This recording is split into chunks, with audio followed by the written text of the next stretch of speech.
ಮಾಡಿದ್ರೆ ನಾನು ತಲೆ ಕೆಡಿಸ್ಕೊಳ್ಳಲ್ಲ ಅದಕ್ಕೆ. ಆದ್ರೆ ಸುಳ್ಳುಗಳನ್ನ ಹೇಳ್ತಾ ಹೇಳ್ತಾ ಸತ್ಯ ಅಂತ ಅನ್ನಿಸ್ಬಿಡ್ಬಾರ್ದು.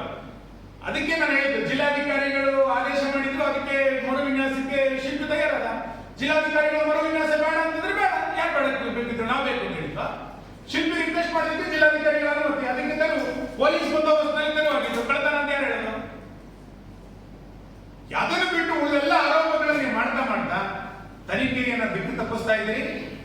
ನಾನು ಇವತ್ತು ಆಗ್ರಹ ಮಾಡ್ತಾನೆ, ಬಾಕಿ ಇರುವಂತಹ ಹಣವನ್ನು ತಕ್ಷಣ ಬಿಡುಗಡೆ ಮಾಡಿ ತನಿಖೆ ಆಗಲಿ. ಆದ್ರೆ ತನಿಖೆ ಎನ್ನುವುದರಲ್ಲಿ ರಾಜಕಾರಣವನ್ನು ಮಾಡಬೇಡಿ. ಪ್ರವಾಸೋದ್ಯಮಕ್ಕೆ ಬೇಗ ತೆರೆದುಕೊಳ್ಳಿ. ನಮ್ಮ ಬೈಲೂರು ನೀರೇ ಎಲ್ಲ ಜಿಲ್ಲಾ ಪಂಚಾಯತಿ, ತಾಲೂಕ್ ಪಂಚಾಯತಿ ಮಾಜಿ ಅಧ್ಯಕ್ಷರುಗಳು, ಗ್ರಾಮ ಪಂಚಾಯತ್ ಅಧ್ಯಕ್ಷರು ಇದ್ದಾರೆ. ಎಂತ ಒಂದು ಸಂಭ್ರಮ ಇತ್ತಲ್ಲಿ, ಎಂತ ಒಂದು ಚಟುವಟಿಕೆಗಳಿತ್ತು, ಆರ್ಥಿಕ ಚಟುವಟಿಕೆಗಳು ಎಷ್ಟಿತ್ತು. ಇಡೀ ಪ್ರವಾಸೋದ್ಯಮವನ್ನ ಕಗ್ಗೊಲೆ ಮಾಡಿದ್ದು ಯಾವ ಅಂತ ಕೇಳಿದ್ರೆ ಇದೇ ಫೈಬರ್ ಉದಯ ಈ ಪ್ರವಾಸೋದ್ಯಮವನ್ನ ಕಗ್ಗೊಲೆ ಮಾಡಿದ್ದು. ಅವರು ಕಗ್ಗೊಲೆ ಮಾಡಿದ್ದರ ಪರಿಣಾಮವಾಗಿ ಇವತ್ತು ಇಷ್ಟು ದೊಡ್ಡ ಪ್ರಮಾಣದಲ್ಲಿ ಇದು ಕಾರ್ಕಳದ ಪರಶುರಾಮ ಥೀಮ್ ಪಾರ್ಕ್ ವಿವಾದಕ್ಕೆ ಇವತ್ತು ಮಾಡ್ತಾ ಇದೆ. ಫೈಬರ್ ಉದಯ ಒಬ್ಬ ಅವಕಾಶವಾದಿ, ಫೈಬರ್ ಉದಯ ಗೋಲ್ಮಾಲ್ ಗುತ್ತಿಗೆದಾರ ಎಲ್ಲೆಲ್ಲಿ ಮಾಡಿದ್ದಾರೆ ಅಂತ ಪ್ರೈವೇಟ್ ಕಂಪ್ಲೇಂಟ್ಗಳನ್ನು ಹಾಕ್ತಾ ಹೋದ್ರೆ ನೂರಾರು FIR ಆಗಿರುವುದು. ನಾನು ಅದಕ್ಕೆ ಹೇಳಿದ್ದು, ಇನ್ನು ಪ್ರೈವೇಟ್ ಅವರು ಕಂಪ್ಲೇಂಟ್ ಕೊಟ್ಟು FIR ಮಾಡ್ಲಿಕ್ಕೆ ಶುರು ಆದ್ರೆ ನಮ್ಮ ಜಿಲ್ಲೆಯಲ್ಲಿ ಅಥವಾ ನಮ್ಮ ರಾಜ್ಯದಲ್ಲಿ ಯಾವ ಕಾಮಗಾರಿ ನಡೀಲಿಕ್ಕೆ ಸಾಧ್ಯ ಇಲ್ಲ. ಎಲ್ಲವೂ FIR ಆಗ್ತಾ ಕೂತ್ಕೊಂಡ್ಬಿಟ್ರೆ ಇಲಾಖೆ ಕಂಪ್ಲೇಂಟ್ ಕೊಡ್ಬೇಕು, ಅದು ಬಿಟ್ಬಿಟ್ರು, ಮೂಲ ಉದ್ದೇಶನೇ ಬಿಟ್ಬಿಟ್ರಿ. ಇಲ್ಲಿ ಇಂಥ ಪರಿಸ್ಥಿತಿ ಆಗಿದೆ. ಹಾಗಾಗಿ ಇದು ಏನಾಗಬೇಕು ಅಂತೇಳಿ, ತನಿಖೆ ಹೇಗಾಗಬೇಕು ಅಂತೇಳಿ ನಾನು ತನಿಖಾಧಿಕಾರಿ ಅಲ್ಲ, ತನಿಖಾಧಿಕಾರಿಗಳು ಮಾಡಿ. ಆದ್ರೆ ತನಿಖಾಧಿಕಾರಿಗಳ ತರ ನಡೆಸ್ಕೊಳ್ಬೇಕು ಅಂತ ಮಾಜರ್ ಮಾಡಿದಾಗ ಪೊಲೀಸ್ ಇಲಾಖೆ ಹಾವಭಾವ ಹೇಗಿತ್ತು ನಿಮ್ಗೆ ಗೊತ್ತಿದೆ.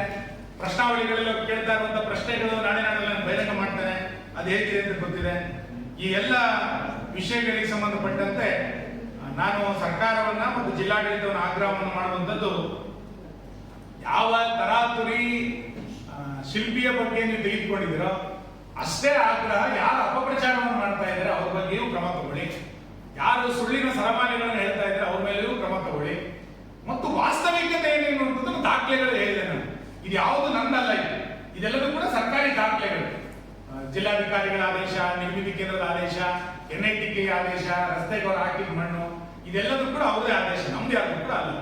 ಇದನ್ನ ಒಂದ್ಸರಿ ಅರ್ಥ ಮಾಡಿಕೊಂಡು ಕಾರ್ಕಳ ಪ್ರವಾಸೋದ್ಯಮ ಚೆನ್ನಾಗಾಗಬೇಕು ಅಂತ ನಾನು ಹೇಳೋದು. ನಾನು ಹಿಂದೆನೂ ಹೇಳಿದ್ದೆ, ಕಾರ್ಕಳವನ್ನು ನಾನು ಪ್ರೀತಿಸ್ತೇನೆ. ಕಾರ್ಕಳವನ್ನು ನಾನು ಪ್ರೀತಿಸೋದ್ರಿಂದ ಕಾರ್ಕಳವನ್ನು ಅಭಿವೃದ್ಧಿ ಮಾಡ್ತಾ ಇದ್ದೇನೆ. ಯಾರು ಕಾರ್ಕಳವನ್ನು ನಂತರ ಬಹಳ ಸ್ಪಷ್ಟ ಮಾಡ್ತೇನೆ, ಯಾವುದೇ ತನಿಖೆಗಳನ್ನು ಮಾಡಿ ಅನ್ನೋದು ನಾನು ಅವತ್ತು ಹೇಳಿದ್ದೇನೆ, ಇವತ್ತಲ್ಲ ಅವತ್ತು ಹೇಳಿದ್ದೇನೆ. ನಮ್ಮ 5 ಡಿಮ್ಯಾಂಡ್ಗಳಲ್ಲಿ ಯಾವತ್ತೂ ಕೂಡ ವ್ಯತ್ಯಾಸ ಇಲ್ಲ.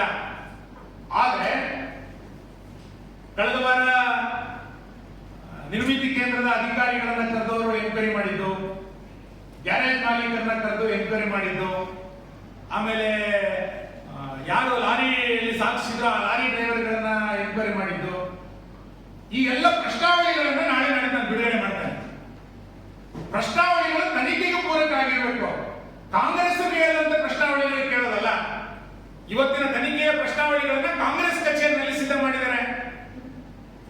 ಪೊಲೀಸ್ ತನ್ನ ಅನುಕೂಲಕ್ಕೆ ತಕ್ಕಂತೆ ತನಿಖೆಗಳನ್ನು ಮಾಡ್ತಾ ಇಲ್ಲ. ಹೇಳ್ತಾನೆ ಅಧಿಕಾರಿಗಳು ಯಾವ ಪ್ರಶ್ನೆಗಳನ್ನು ಕೇಳಿದ್ದಾರೆ, ಆನ್ ದಿ ರೆಕಾರ್ಡ್ ಏನು ಕೇಳಿದ್ದಾರೆ, ಆಫ್ ದಿ ರೆಕಾರ್ಡ್ ಏನು ಕೇಳಿದ್ದಾರೆ, ಗ್ಯಾರೇಜಿನಲ್ಲಿರುವಂತಹ ಕೆಲಸಗಾರರಿಗೆ ಏನೇನು ಪ್ರಶ್ನೆ ಕೇಳಿದ್ದಾರೆ, ಈಗ ಶಿಲ್ಪಿಗೆ ಏನೇನು ಪ್ರಶ್ನೆ ಕೇಳ್ತಾರೆ ಗೊತ್ತಾಗತ್ತೆ ನಾಳೆ ನಾಟಕದಲ್ಲಿ. ನಂಗೆ ಬಹಳ ಈ ತನಿಖೆ ಮಾಡ್ತಿರ್ಬೇಕಾದ್ರೆ ಬಹಳ ಆಶ್ಚರ್ಯ ಆಗಿದ್ದು, ಮೊನ್ನೆ ಅಜಯಕಾಡ್ನಲ್ಲಿ ಸ್ಲೋ ಪಾಯ್ಸನ್ ನಲ್ಲಿ ಮರ್ಡರ್ ಆಯ್ತು, ಬಹುಶಃ ನಿಮ್ಗೆ ಗೊತ್ತಿರ್ಬೋದು. ಆ ಕೊಲೆ ಆರೋಪಿಯನ್ನು 3 ದಿನ ಕಸ್ಟಡಿ ತಗೊಂಡು, ಪೊಲೀಸ್ ಕಸ್ಟಡಿ, ಕೊಲೆ ಆರೋಪಿಯನ್ನು. ಒಬ್ಬ ಅಮಾಯಕ ಶಿಲ್ಪಿಯನ್ನು 7 ದಿನ ಕಸ್ಟಡಿ ತಗೊಳ್ತಾ ಇದ್ದಾರೆ.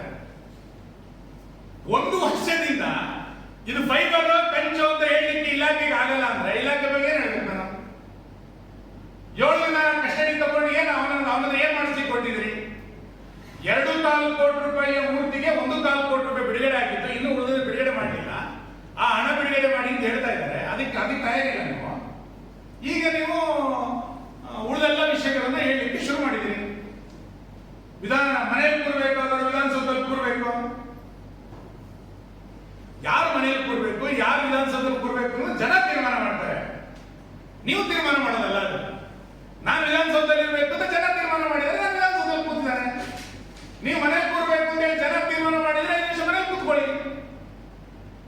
ಜೀವಂತವಾಗಿದ್ದಾಗಲೇ ಶವಯಾತ್ರೆಯನ್ನ ವೀರಪ್ಪಯ್ಯರ ಗೋಪಾಲ್ ಭಂಡಾರಿಯವರ ಶವಯಾತ್ರೆಯನ್ನ ಮಾಡಿದಂತ ಮಾನಸಿಕತೆಯೇ ಇವತ್ತು ಶಿಲ್ಪಿಯ ಅನ್ನಕ್ಕೆ ಕಲ್ಲಾಕಿರೋದು. ಆ ಮಾನಸಿಕತೆ ಬದಲಾಗಲಿಲ್ಲ. ಅವತ್ತು ಜೀವಂತ ಶವಯಾತ್ರೆಯನ್ನು ಮಾಡಿದಂತವರೇ ಇವತ್ತು ಈ ಅಮಾಯಕ ಶಿಲ್ಪಿಯ ತಟ್ಟೆ ಕಲ್ಲಾಕಿದ್ದಾರೆ. ಆ ಶಿಲ್ಪಿ ಏನ್ ಮಾಡಿದೆ ನಿಮಗೆ? ನೀವು ಏನಾದ್ರು ಮೇಲೆ ಆರೋಪ ಮಾಡಬಹುದಿತ್ತು.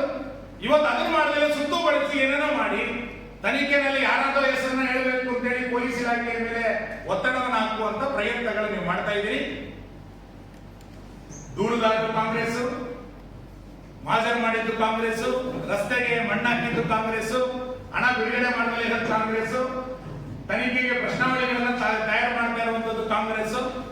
ಒಟ್ಟಾರೆ ಇದರ ಉದ್ದೇಶ ಏನು ಅಂತ ಕೇಳಿದ್ರೆ ಕಾರ್ಕಳದ ಪ್ರವಾಸೋದ್ಯಮ ಆಗಬಾರ್ದು, ಕಾರ್ಕಳದ ವಿಕಾಸ ಆಗಬಾರ್ದು ಅನ್ನುವಂಥದ್ದು ಇವತ್ತು ಇದರ ಪ್ರಯತ್ನ ಬಿಟ್ರೆ ಬೇರೆ ಏನಿಲ್ಲ ಅಂತ ನನಗೆ ಅನ್ಸುತ್ತೆ.